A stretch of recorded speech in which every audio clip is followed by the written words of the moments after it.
এ বিন্দুতে কি বের করব? শক্তি বের করব, মোট শক্তি বের করব। তো আমরা জানি মোট শক্তি বের করব। তো মোট শক্তি বের করার জন্য আমাকে দুইটা শক্তি বের করে নিতে হবে। আমরা জানি যে কোন বিন্দুর মোট শক্তি হচ্ছে বিভব শক্তি আর গতি শক্তি যোগফল, ঠিক আছে না? জি। তাহলে দেখ এ বিন্দুতে বিভব শক্তি বের করব। আমি লিখছি এ বিন্দুতে বিভব শক্তি EP = mg h। এখানে m এর মান আমি দিয়ে রাখছি কত? 20। g এর মান কত? 9.8 আর h এর মান কত? 100। এটা কেন 100 হবে আমি আবারও বলি, যে বিন্দুতে বিভব শক্তি বের করবা নিচ থেকে ওই বিন্দু পর্যন্ত তুমি তাকাবা, ঠিক আছে? তাহলে মাটি থেকে বা ভূমি থেকে এই বিন্দু পর্যন্ত উচ্চতাটা কত? 100 মিটার। অতএব আমি এখানে 100 বসাই দিলাম। তারপর আমরা এটাকে ক্যালকুলেশন করব। ক্যালকুলেটর আছে? জি স্যার।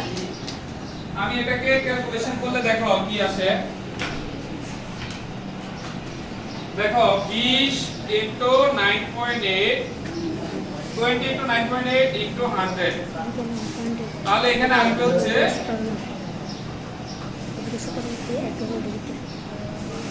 19,600। কত আসে? 19,600। যেহেতু এটা শক্তি, শক্তির একক হচ্ছে জুল। 19,600 জুল, ঠিক আছে তো? তাহলে এটা হচ্ছে এই বিন্দুতে বিভব শক্তি। এরপর আমরা বের করব এই বিন্দুতে গতি শক্তি কত। হ্যাঁ, দেখো আরেকটা জিনিস কালকে বলছিলাম, এই বিন্দুতে যেহেতু বস্তুটা সর্বোচ্চ উচ্চতায় হচ্ছে a, সর্বোচ্চ উচ্চতায় বেগ কত থাকে? সর্বোচ্চ উচ্চতায় বেগ কত? 0। তাহলে এ বিন্দুতে আমরা জানি এ বিন্দুতে দেখো এ বিন্দুতে গতি শক্তি সূত্রটা লিখি। এ বিন্দুতে গতি শক্তি E = half mv²। তোমরা দেখো তো এ বিন্দুতে বেগ কত? 0। এ বিন্দুতে বেগ যদি 0 হয়, এই বেগের মান যদি 0 হয় তাহলে গতি শক্তি কত হবে? 0 হবে না? জি। কারণ আমরা জানি কোন একটা সংখ্যার সাথে 0 গুণ করলে 0ই হয়। জি স্যার। এই বিন্দুতে বেগ কত হবে? গতি শক্তি কত হবে? 0। যেহেতু এ বিন্দুতে b = 0, সুতরাং এ বিন্দুতে গতি শক্তি 0 হবে। হবে। বুঝছেন তো? আমি যদি এখানে মান বসাই দিই, দেখো m এর মান 20 বসাইলাম, b এর মান 0 বসাইলাম, 0 কে স্কয়ার করলে 0ই হয়। তাহলে পুরোটা 0 হয়ে যাবে না? আমি এখানে দেখা দিচ্ছি, দেখো এখানে half mv², half m এর মান 20 বসাইলাম আর 0 স্কয়ার, 0 স্কয়ার মানে কত? 0। 0ই হয়। তাহলে পুরোটার সাথে 0 গুণ করা মানে 0ই হবে। ক্লিয়ার? জি। বুঝছো তো? জি। তাহলে এখন আমরা এই বিন্দুতে বিভব শক্তি পেলাম 19,600, ঠিক আছে? জুল। তারপরে গতি শক্তি পেলাম কত? 0। তাহলে এই বিন্দুতে মোট শক্তি কত হবে দেখো তো? 19,600। আমরা জানি উপরে লিখতেছি, এটা দেখো। সুতরাং এ বিন্দুতে মোট শক্তি মোট শক্তি সমান হচ্ছে কি বিভব শক্তি আর গতি শক্তির যোগফল না? জি। বিভব শক্তি আসছে কত? 19,600। 19,600 আর গতি শক্তি কত? 0। তাহলে এই দুটো যোগ করলে 19,600ই। বুঝছো? তাহলে এই বিন্দুতে মোট শক্তি কত পেলাম? 19,600। এখন আমি দেখাবো বি বিন্দুতে শক্তি বের করলে 19,600 হবে, আবার সি বিন্দুতে শক্তি বের করলে 19,600 হবে। ঠিক আছে? ভাই এখন আমরা দেখাবো এই যে এ বিন্দু, বি বিন্দু, সি বিন্দুতে মোট শক্তি অপরিবর্তিত থাকে। একটু আগে আমি কিন্তু বলছিলাম, দেখবো আসলে কি আসলে এরকম হয় কিনা। তো বি বিন্দুতে বের করার আগে আমি সি বিন্দুটাকে দেখাবো। ওকে? আমরা বলছি সি বিন্দুতে মনে করে একটা বস্তু উপর থেকে এখানে মাটিতে পড়লো, তো মাটিতে পড়ার পরে মাটি থেকে ওই বস্তুটার উচ্চতা কত থাকবে? আর 0। 0 না? জি। আমি বলছিলাম আমি যে মাটিতে দাঁড়ায় আছি, মাটি থেকে আমার উচ্চতা কত?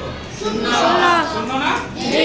তাহলে দেখ আমরা সি বিন্দুতে বিভব শক্তি বের করব, সি বিন্দুতে গতি শক্তি বের করব। তাহলে দেখো সি বিন্দুতে সি বিন্দুতে বিভব শক্তি, সি বিন্দুতে বিভব শক্তির সমীকরণ হচ্ছে mg এইচ h। সি বিন্দুতে বিভব শক্তির সমীকরণ কি mgh mg h। তাহলে দেখো, তাহলে এখানে m এর মান বসাই, m এর মান কত 20 20, m এর মান 20 g এর মান 9.8 h এর মান কত হবে বলতো? উচ্চতা হিসাব করো। আমি বলছি যে 80, আমি বলছি যে বিন্দুতে বিভব শক্তি বের করব উচ্চতা হবে মাটি থেকে ওই বিন্দু পর্যন্ত। ওকে, তাহলে বস্তুটা সি বিন্দুতে, মাটি এই জায়গা থেকে এখানে এটা পড়ে যাবে না, জি সি বিন্দুর উপর এসে পড়বে না। সি থেকে সি এর দূরত্ব কত? কত? 0 শূন্য না? তাহলে শূন্য হলে তাহলে এখানে h এর মান কত হবে?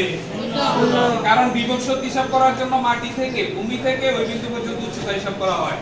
তাহলে এখানে শূন্য বসাবো। কোন কিছুর সাথে শূন্য গুণ করলে কি হয়? শূন্য। পুরোটার মান কত হবে? শূন্য। তাহলে সি বিন্দুতে বিভব শক্তি কত আসছে? শূন্য। ঠিক আছে না? এখন আমরা বের করব সি বিন্দুতে গতি শক্তি। সি বিন্দুতে গতি শক্তি সি বিন্দুতে গতি শক্তি গতি শক্তি সি বিন্দুতে গতি শক্তির সমীকরণ হচ্ছে হাফ এম ভি স্কয়ার এটা হচ্ছে সি বিন্দুর গতি শক্তির সমীকরণ। আমরা গতি শক্তি বের করলে এই সূত্রটাই ব্যবহার করি, হাফ এম ভি স্কয়ার। তো তুমি দেখো এম এর মান, বস্তু উপর থেকে পরক যেখানে যাক এম এর মান তো একই থাকে, তাহলে এখানে এম এর মান 20 হবে, ঠিক না? জি বি এর মান কি আমি জানি? না ব্যাগ এর মান আমি জানি না তো ব্যাগ বের করতে হবে না? আমি গত ক্লাসে মানে কালকে আমি তোমাদের একটা সূত্র লেখা দিয়েছিলাম, B square equal to B square plus 2g মনে আছে? জি দেখে দিছি না? জি এখন এই সূত্রের মধ্যে বি হচ্ছে শেষ ব্যাগ আর ইউ হচ্ছে আদি আদি ব্যাগ। আর 2g h তো একটা আছে।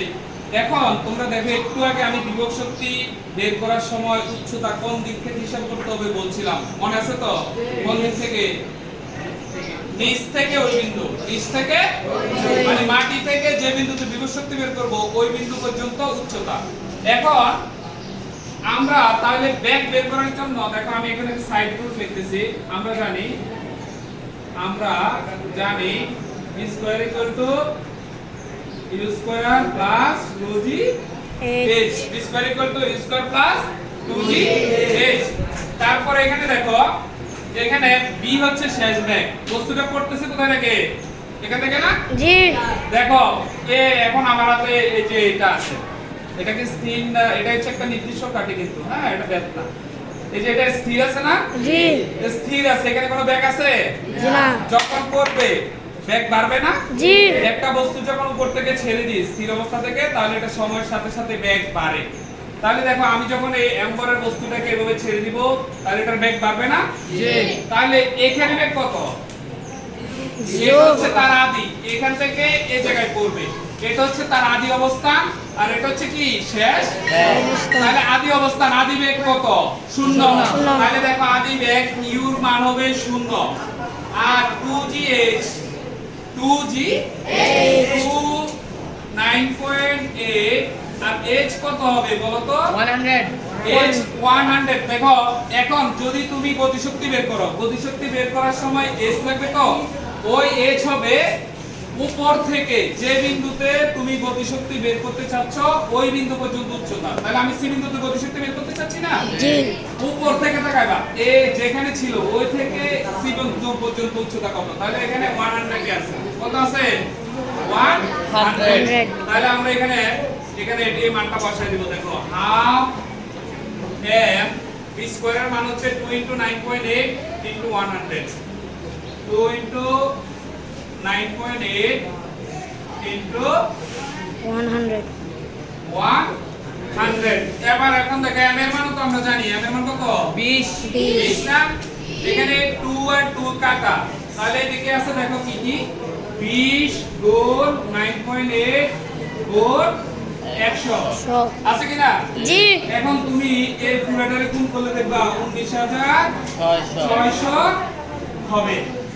ক্যালকুলেটরে যদি করি দেখো 20 গুণ 9.8 গুণ 100 যদি করো দেখবা যে 19,600 হবে। এবার দেখো তো সি বিন্দুতে মোট শক্তি কত? সি বিন্দুতে বিভব শক্তি মোট শক্তি বের করতে হলে বিভব শক্তি যোগ গতি শক্তি না? জি সি বিন্দুতে বিভব শক্তি কত? 0 গতি শক্তি কত? 2600 জুল তাহলে মোট শক্তি কত হবে? 19600 কত হবে? 6600 আমরা লিখি সি বিন্দুতে মোট শক্তি ইকুয়াল টু হচ্ছে বিভব শক্তি 0 আর হচ্ছে 19600। তাইলে এখানে 0 সাথে 19600 যোগ করলে কত হবে? 19600 হবে কি না? জি তাহলে দেখো এই বিন্দুতে মোট শক্তি কত আসছিল? সি বিন্দুতে মোট কত আসছে? 19600 তাহলে দুটো বিন্দুতে সেম আসছে না? জি এখন আমি যদি বি বিন্দুতে বের করি, বি বিন্দুতেও 19600 আসবে। তবে এখানে দেখো এ বিন্দুতে আমরা গতি শক্তি 0 পাইছিলাম আর সি বিন্দুতে বিভব শক্তি 0 পাইছি। এ এবং সি ছাড়া মাঝখানে যতগুলো বিন্দু আমরা নিব ওই বিন্দুগুলোতে দুটো শক্তি থাকবে, বিভবও থাকবে গতি শক্তিও। যেমন তুমি দেখো এ থেকে বি পর্যন্ত, বি বিন্দুতে যদি তুমি বিভব শক্তি বের করতে চাও তাহলে বি বিন্দুর উচ্চতা কত হবে বলো তো? বিভব শক্তি বের করার সময় mgs না, জি। x এর মান কত বসাবো বলো তো? 80 80। কারণ বিভব শক্তি বের করার সময় উচ্চতাটা হিসাব করতে হয় মাটি মাটি থেকে, থেকে। ঠিক আছে? ভূমি থেকে ওই পর্যন্ত। এখন গতি শক্তি যে বের করবা তখন আবার এইরকম সূত্র আসবে হাফ এম স্কয়ার, তো বি স্কয়ারের মান বের করে নিতে হবে তোমাকে। B square equal to a square plus 2gs লিখবা। x এর মান কত হবে? x এর মান 80 80 না, তখন তো বিভব গতি শক্তি বের করার সময় আমরা যে এসটা বসাই সেটা উপর থেকে ওই বিন্দু পর্যন্ত। ক্লিয়ার? জি তাহলে এখানে কত হবে? জি। মানে তুমি যদি half M square A B বের করতে চাও তখন যে এস আসবে এটা হচ্ছে উপর থেকে ওই বিন্দু পর্যন্ত। জি। আর এমজিএস যে বের করবা এটা হলো মাটি থেকে ওই বিন্দু পর্যন্ত। জি। কথা ক্লিয়ার? জি। কে কে ক্লিয়ার হইছো? সম্পূর্ণ ক্লিয়ার? জি। বিভব শক্তি বের করার সময় mgh ah হবে ভূমি থেকে যে বিন্দুতে বিভব শক্তি বের করো ওই পর্যন্ত উচ্চতা। আর গতি শক্তি বের করার সময় half M square, B square বের করার জন্য আমরা যে B square equal to square plus 2gs লাগবে, ওই h হবে উপর থেকে ওই বিন্দু পর্যন্ত। কমপ্লিট? মানে বুঝা গেল আজকে ক্লাসটা? তোমরা যদি এই সম্পূর্ণ যদি এভাবে বের করো দেখো ওইখানে 19600 আসবে। যদি এই ক্লাসটা বুঝে থাকো তোমরা এসএসসি তে কারো বাইগন করলে তাদেরকেও বুঝাতে পারবা। ঠিক আছে তো বেটা সার্ভে দিয়া থ্যাংক ইউ সবাইকে। ওকে।